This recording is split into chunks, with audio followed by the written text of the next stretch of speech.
Үйүңүздө сыйкырдын, кара дуанын, жин шайтандардын көз тийгендердин белгилери болуп аткан болсо, анда үйдү тазалоочу 3 эреже.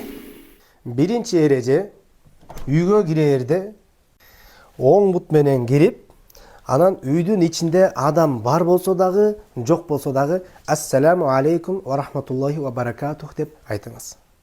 Экинчи эреже: үйдө Куран окуңуз, өзгөчө Бакара сүрөсүн жана үйдүн ичинде нафил намаздарды көп окуңуз.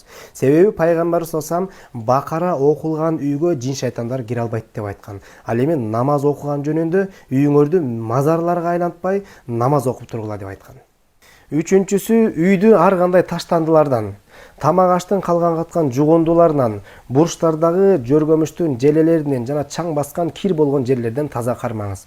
Себеби үйдөгү таштандылар, ошол тамак аштын жугундулары, ар кандай кир нерселер булар жиндердин жана шайтандардын келиштигине, чогулуусуна себеп болот.